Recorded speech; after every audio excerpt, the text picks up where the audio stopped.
Друзья дорогие, сегодня мы находимся в очень интересном месте в центре города Якутска, в лаборатории, в непростой.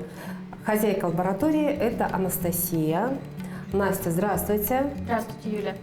Вы как истинный композитор, такой вот, только в мире парфюма. Что это за баночки у вас тут? И вообще, чем вы занимаетесь, род вашей деятельности? Ну, Юля, вы правильно отметили, действительно, что в парфюмерии очень много пересечений с музыкой. И в музыке у нас есть ноты, аккорды, композиции. В парфюмерии точно так же. Как из 7 нот мы можем сложить невероятное количество мелодий, не похожих друг на друга. Также и из разных компонентов мы тоже можем сложить разные интересные саундтреки к каким-то периодам нашей жизни. И мир парфюмерии, он вообще такой безграничный, очень интересный. И сегодня я вас немножко погружу в него, отвечу на любые вопросы. Кстати, надо сказать, что вообще по профессии Анастасия как раз вот вы химик, наверное, да? Нет, я не химик. Вообще, изначально я пришла к ароматам через свое хобби. Мне всегда нравился мир парфюмерии, еще там с школьной скамьи. Какой-то любой подарочек на любой праздник, это обязательно для меня был парфюм. И потом я начала увлекаться именно созданием, какие компоненты используются, почему, как что смешать, чтобы получился тот или иной запах. И потом хобби своим я захотела делиться. И из этого хобби родилась лаборатория парфюмерии. Теперь ко мне могут приходить люди, которые тоже создают свои индивидуальные, уникальные ароматы. Никогда вот об этом я не думала, что можно, оказывается, создать именно вот свой парфюм. А как его можно создать? Вот, от каких вот отталкиваться характеристик? Подсказка. Ключевые слова, вот верхние ноты, средние ноты, базовые ноты. Это альфакторная пирамидка, и действительно большинство ароматов, они состоят вот именно из разных компонентов. Есть ли моноароматы в парфюмерии? То есть это ароматы, которые состоят из какого-то одного компонента. Я думаю, что у наших мам и бабушек вы вспомните какие-нибудь духи типа жасмин или просто роза. Такой был флакон вот прям в форме розочки, например. Тоже такое бывает. Но подавляющая часть парфюмерии это пирамида. Это разные компоненты, которые смешиваются, которые переливаются, которые создают вот такую уникальную композицию. И каждый новый компонент добавленный, он меняет настроение, меняет всю эту композицию. Верхние ноты, как это понять, что вот верхние ноты? Потом до нас как-то доходят средние ноты, да, доходят, ну и потом уже мы окунаемся в какие-то там базовые ноты, да? От такой поэтичности можно перейти к обычным таким химическим и прагматичным вещам. Почему какие-то ноты верхние, какие-то средние, почему мы какие-то слышим самыми первыми, а какие-то долго до нас доходят. Верхние ноты – это обычно очень маленькие, очень легкие, очень летучие и диффузные молекулы. Это очень часто бывают цитрусы, травы, это могут быть какие-то легкие ягодки, и это такая обманчивая часть. То есть, когда вы в магазине какой-то парфюм пробуете, вы наносите его обычно там на руку, да, или куда-нибудь на блотер, на вот такую вот бумажечку, вдыхаете, и вы слышите какой-то легкий, приятный аромат. Мы ощущаем это верхние ноты, да? Именно верхние ноты. Но верхние ноты, они недолговечны. Они с нами 10-15, может, минут 20 максимум. И потом они улетучиваются. И мы уже слышим средние ноты более отчетливо, потому что средние ноты – это молекулы чуть поплотнее, и это могут быть цветы, фрукты, пряные, древесные, любые синтетические ноты, это могут быть в средних нотах. Это вообще блок интересный, он самый большой, и он придает настроение жизни вот самой композиции, делает ее запоминающейся. Базовые ноты, они самые стойкие, самые плотные, они не всегда тяжелые какие-то, но обычно они вот образуют шлейф, когда вот вы проходите, а запах остается еще. Это как раз базовые ноты. В целом мы композицию можем слышать целиком, всю, но сначала ярче верхние ноты, потом они совсем уходят. Остаются средние, а в конце дня на коже остается база. От чего зависит стойкость того или иного аромата? Стойкость аромата в первую очередь зависит от концентрации. То есть разные парфюмерные концентрации, есть какие-то совсем легкие мисты, какие-то вот такие водички, туалетная вода, парфюмерная вода уже чуть потяжелее. духи, парфюм. То есть чем больше масел, тем будет более стойким парфюм. И существует еще такой миф, который можно сразу развеять, что чем более дорогой сегмент у парфюма, тем он более стойкий. Мы же должны понимать, за что вы платите. Но, к сожалению, так не работает. И часто цена парфюма, она никак не коррелирует с его стойкостью. Ну и опять же, если у нас в парфюме много, вот, допустим, в базе каких-то древесных, смолистых нот, он будет более стойким.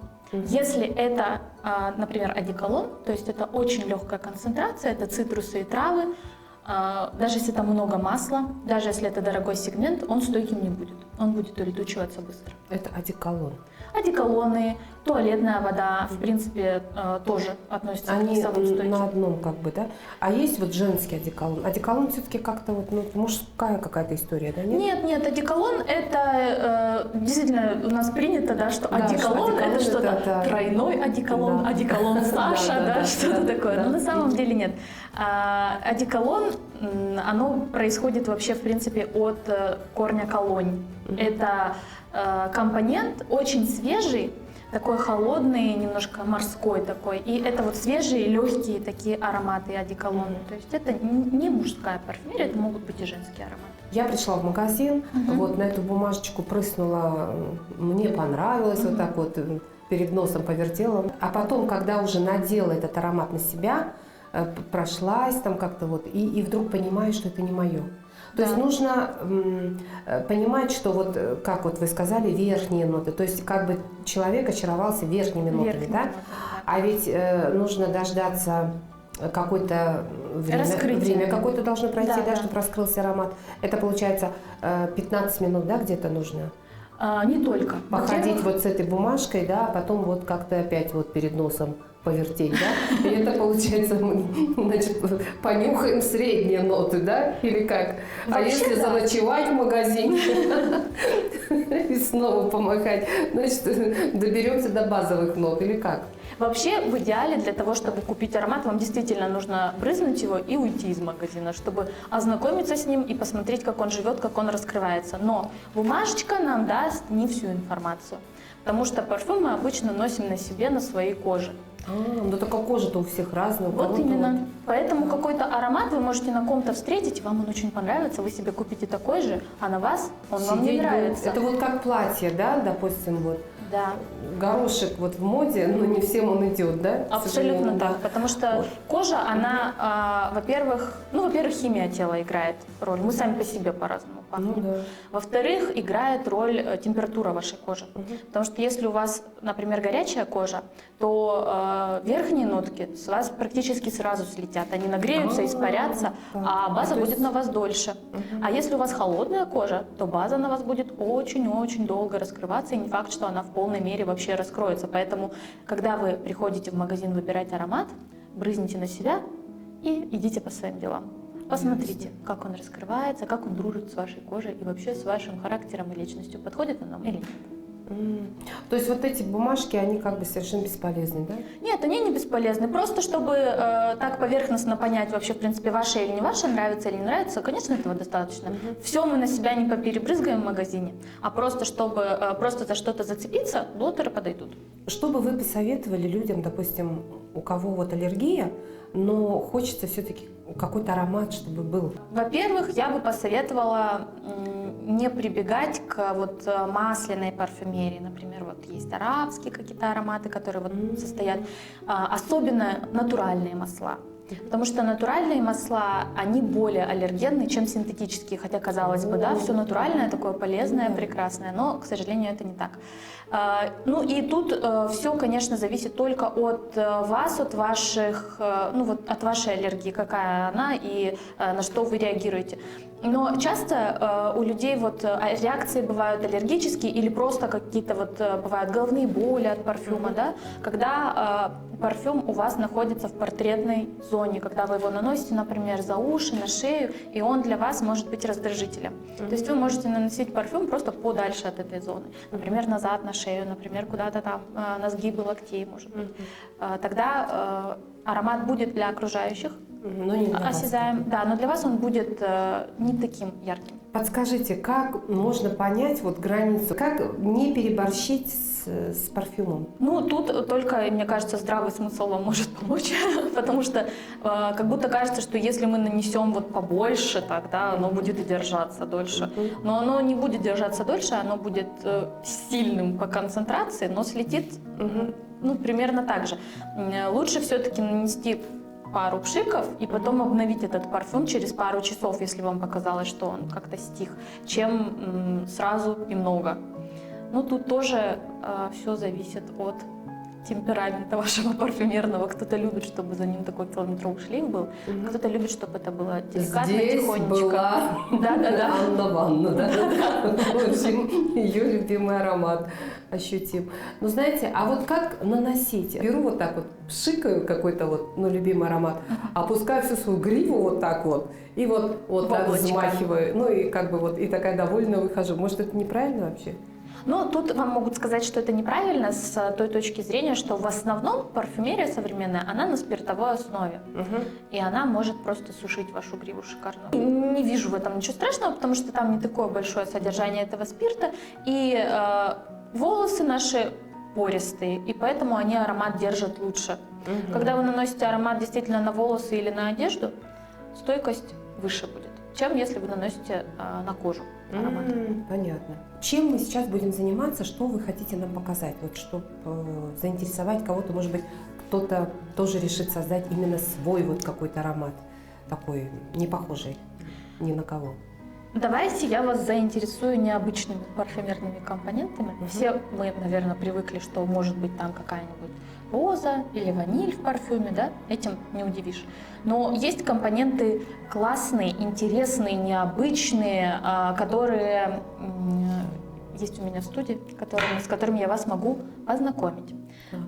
Например, давайте мы начнем с самого моего любимого и самого необычного компонента. Это амбра. Вы когда-нибудь что-нибудь слышали про нее? Ну да, конечно. Расскажите, что слышали, а я дополню. Ой, ну я знаю только вот это слово по запаху, да, вот, ну, совершенно темный лес. Тем интересней, тем больше можно будет рассказать.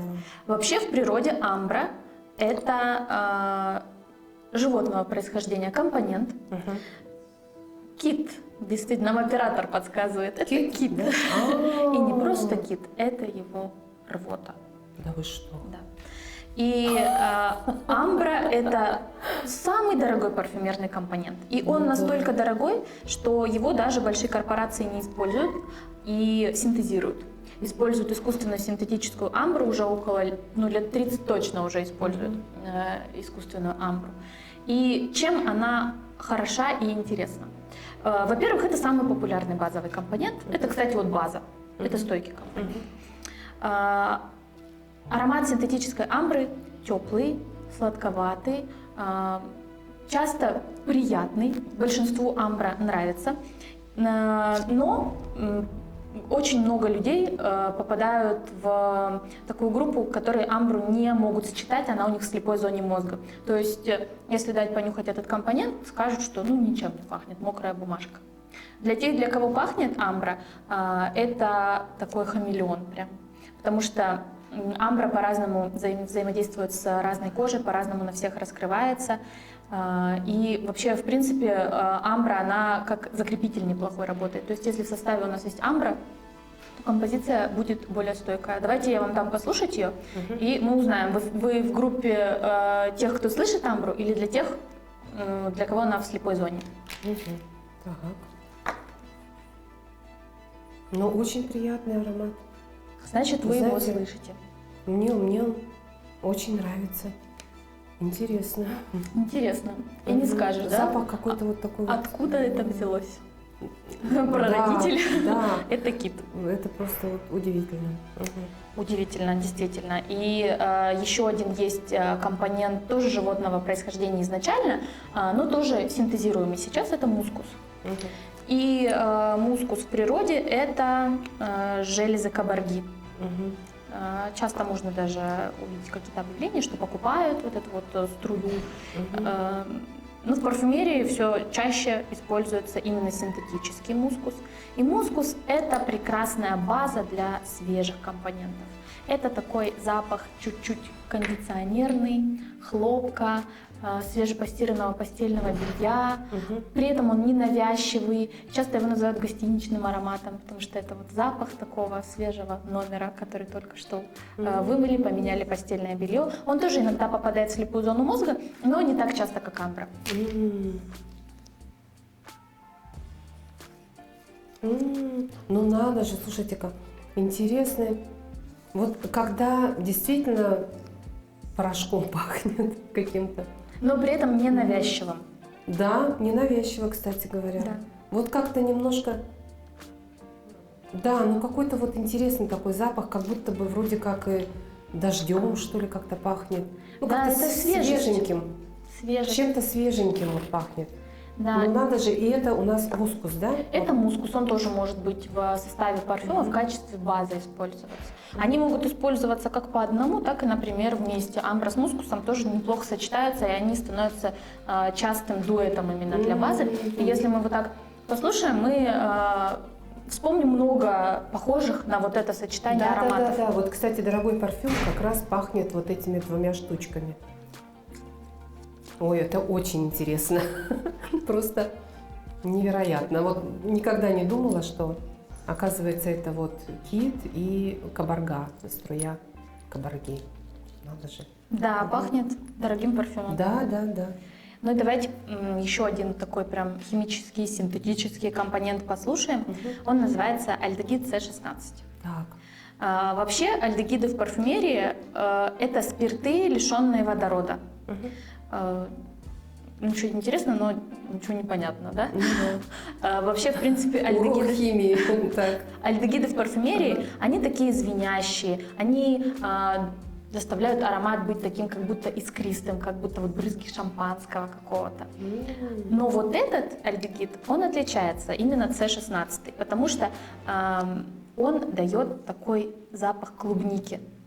Сочный, такой прям насыщенный, но при этом он воспринимается людьми по-разному. Для большинства это действительно сочная клубника, но для некоторых людей вот этот С16 альдегид, он воспринимается как запах пластика, и некоторые говорят, что это пахнет как волосы Барби. Попробуем, к какой группе вы относитесь?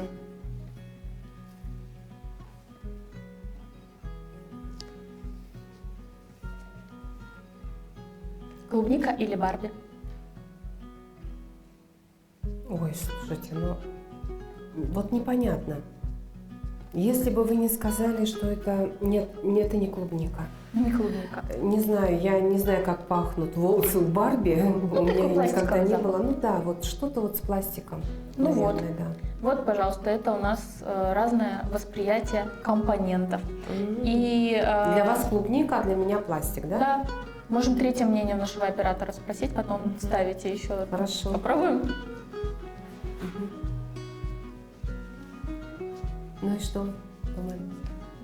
Смесь клубничный пластик. Да, смесь, да. Если бы не сказали, что это клубника, ты бы сказал пластик. Да.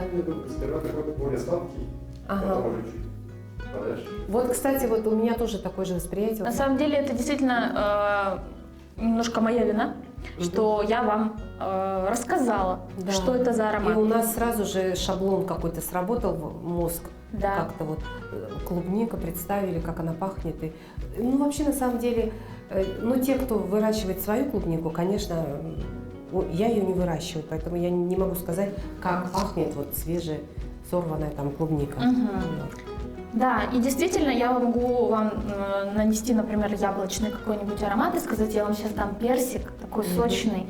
Вот он пахнет прям вот как только что сорвали, вот как персиковый сок, вот представьте его. И вы понюхаете это яблоко, и дотянет ваш мозг вот эти все ассоциации до персика и скажет, что ну да, действительно, кажется персиковый запах. Да. Давайте тогда я вам дам компонент, вот так я от вас спрячу, что это такое, и дам вам послушать. Хорошо. И вы скажете сначала свои ассоциации, а потом я скажу, что это за аромат. Попробуем? Давайте. Интересно, какой у меня нюх, как у собаки. Так.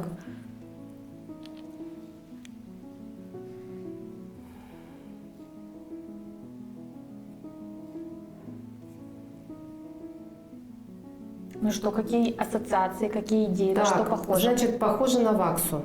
На ваксу. Еще на что? На ваксу. Давайте я вам... А мне нравится вакса, там что-то с кожей связано. Потому что вакса все-таки это для кожи, да, вот такой кремушка. И очень хороший кремушка, который превращает нашу обувь просто в новенькую. Вот. Ну что-то вот, да, вот с этим. То есть как бы сразу и дальше ряд ассоциаций, что это обновление какое-то, вот как-то вот так. Хорошо. Озвучить сразу или дать подсказку? Ну озвучьте. Это черный перец. Да? Да? Вот Попробуйте это да. теперь еще раз. Да вы что? Да. Ой, вправду. Слушайте, ну где вакса и где перец? Вообще А часто почему? еще ассоциация с черным Странно, перцем почему это так? хвойный или древесный запах. Да, Потому да, что да, мы да. не ожидаем как будто бы услышать в парфюме запах черного перца. Он очень такой Ну, потому что кухонный. мы... Да, кстати. Да, ну вот когда вот перец действительно пахнет перцем. Да, молотый прям вот такой, который Молотый. горошками, который Да, да, свежий да, да. в мельнице перемололи мы. Действительно, он пахнет вот так. Ну, кстати, черный перец это в последние годы очень популярный компонент в парфюмерии. Он такой освежающий, при этом вот, ну, с перчинкой такой интересный. И мы его не ожидаем как будто бы Интересно, это услышать, но просто... Надо же. да, вот такой интересный компонент. Мгм. То послушаем еще какие-нибудь интересные Давайте. компоненты. Когда ты создаешь свои собственные духи, что должно быть в основе? Ну, сколько компонентов можно смешать? Ну, я так думаю, что не больше там 3 или 4, да? Нет, Каких-то? абсолютно нет. Нет? Это может быть и очень лаконичная композиция, то есть действительно 2-3 компонента и все. А может быть и очень многогранная композиция, и там может быть и 30 компонентов, ну иногда Да. бывает и больше. И каждый компонент, он будет играть свою роль и будет менять этот аромат. И Тем самым создается вот именно тот аромат, который как бы... Ну а как понять? Вот, допустим, вот ты намешал, вот запах очень такой интересный, а вдруг он мне нравится. Такое может быть? ну, для этого тут помогаю я. Это по граммовке нужно, да, как-то, или Да. по каплям? По каплям, по граммовке, действительно. И тут вы выбираете на мастер-классе ароматы, которые вам нравятся. Вам может очень много ароматов понравиться, но, например, некоторые из них, они, ну, не сочетаются. И тогда я вам могу подсказать, что если убрать вот это, этого сделать побольше, этого поменьше, я вам хочу продемонстрировать, как работают как раз аккорды, когда мы несколько ноток смешиваем. Ну, это такой простой аккорд. Это аккорд Кока-Колы. Для этого мы берем 2 части лимона Так. и 1 часть корицы. И если мы послушаем эти нотки вместе, мы получим классическую одушку Кока-Колы. Да, верно. Действительно, Кока-Кола, ничего себе. Вот это да. Значит, лимон И корица. и корица. И ну, еще один тоже такой простой возьмем аккорд. Давайте я вам дам сначала вот этот блотер послушать, а потом к нему добавим следующий. Послушайте, я думаю, что вы его угадаете. Это топленое молоко. Да, это да, лактон, это сливочный запах. Сливочный запах такой. И если мы добавим к этому сливочному запаху молока немножко, ну, даже не немножко, возьмем побольше, ванили, вот получим пломбир. Да, действительно пломбир. Ну, допустим, какие-то повара, высокая кухня, они, правда, прибегают к таким вот способам усилить как-то впечатление от блюда? Ну, я, конечно, не повар, но тут могу вам точно сказать, что обоняние – это огромная часть нашего восприятия вкуса. Кто переболел всем известной болезнью, да, кто ковид на себе испытал, тот знает, что когда пропадает обоняние, вкус пищи, он, ну, не воспринимается на 100%, есть становится не так интересно. И многие даже очень сильно похудели во время ковида, потому что не воспринимали именно запахи. И вкус, он может усиливать наше восприятие, и нам может сильнее нравиться или, например, не нравиться какой-то компонент или какое-то блюдо действительно. Поэтому я думаю, что, конечно, аромат очень сильно влияет на восприятие и жюри, и обычных людей. Ну что, подытоживая нашу с вами интересную такую беседу, вообще экскурс в мир парфюма, это действительно огромный такой пласт, огромный, интересный очень, с которым стоит вообще познакомиться, мне кажется, каждому, особенно каждой женщине, да? Но стоит прийти к вам и узнать это все. да, узнать все и создать какие-то свои неповторимые, уникальные какие-то вот, ну, духи, да? Конечно. Или одеколон. Или одеколон. Да, одеколон более легкую такую форму. То есть, в принципе, одеколон может быть и женским. Конечно. Да? Вот, так что, друзья, для меня это просто открытие. Оказывается, одеколон может быть и такой вот женской историей. Ну что, друзья, поблагодарим Анастасию за очень интересную беседу, за интересный экскурс и будем пробовать создавать свои духи.